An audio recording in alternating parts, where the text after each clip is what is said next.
दोस्तों, क्या आपने कभी सोचा है कि कुतुब मीनार के पास दिल्ली की भागदौड़ के बीच एक ऐसा मंदिर है जो 50,000 साल पुराना माना जाता है, जहां आज भी लोग सिर्फ भगवान के दर्शन के लिए नहीं बल्कि अपने रिश्तों की कड़वाहट दूर करने के लिए आते हैं।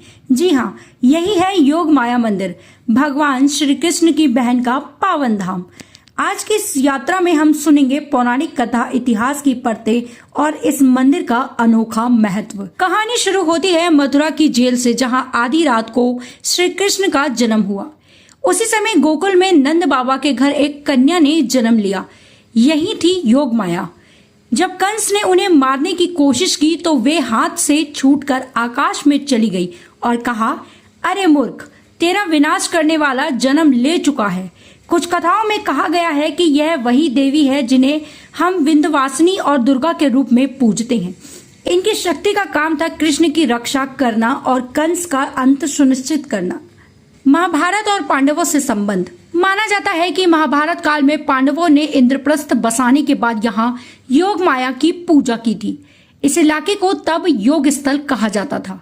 यहाँ एक बड़ा यज्ञ हुआ था जिसमें दूर दूर से ऋषि मुनि आते थे। ऐसा कहा जाता है कि यह मंदिर उन कुछ ही स्थलों में से है जो महाभारत काल के बाद भी लगातार पूजे जाते हैं। मंदिर का इतिहास और संघर्ष। मध्यकाल में जब दिल्ली पर विदेशी आक्रमण हुए तो मेहरौली के 27 मंदिर तोड़ दिए गए, जिनमें योग माया मंदिर भी शामिल था। लेकिन श्रद्धालु पीछे नहीं हटे। विक्रमादित्य हेमचंद्र, जिन्हें हेमू भी कहा जाता है, ने इसका पुनः निर्माण करवाया।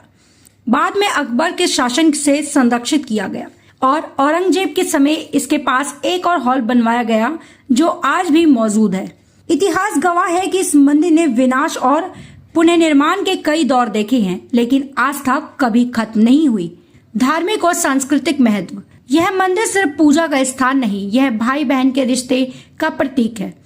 मान्यता है कि यहाँ पूजा करने से रिश्तों की दरार भर जाती है। भाई बहन एक दूसरे के लिए मंगल कामना करते हैं और देवी आशीर्वाद देती है, उनका स्नेह हमेशा बना रहे। हर साल नवरात्र, रक्षाबंधन और भाई दूज पर यहाँ विशेष पूजा होती है। फूल वालों का सैर मेला। इस मंदिर से जुड़ा एक अनोखा त्योहार है फूल वालों का सैर मेला। ये सिर्फ हिंदू ही नहीं, मुस्लिम भी मिलकर मनाते हैं। मंदिर में फूलों की चादर चढ़ाई जाती है और पास की कुतुबुद्दीन बख्तियार काकी की दरगाह में भी चादर चढ़ाई जाती है। यह परंपरा हमें सिखाती है कि धर्म अलग हो सकते हैं, लेकिन इंसानियत और प्यार एक ही है। योग माया मंदिर, चाहे इसे पौराणिक दृष्टि से देखें, ऐतिहासिक दृष्टि से देखें या सामाजिक दृष्टि से देखें, यह एक जीवित गवाही है इस बात की कि आस्था हर तूफान से बड़ी होती है। यह सिर्फ कृष्ण की बहन का मंदिर नहीं, बल्कि रिश्तों, एकता और भाईचारे का प्रतीक है। तो अगली बार जब आप दिल्ली आए, कुतुब मीनार के पास इस मंदिर के दर्शन जरूर करें, क्योंकि यहाँ आप सिर्फ ईश्वर से नहीं बल्कि अपनी भावनाओं से भी मिलते हैं। वीडियो पसंद आया हो तो लाइक करें, शेयर करें और चैनल को सब्सक्राइब करना बिल्कुल न भूलें।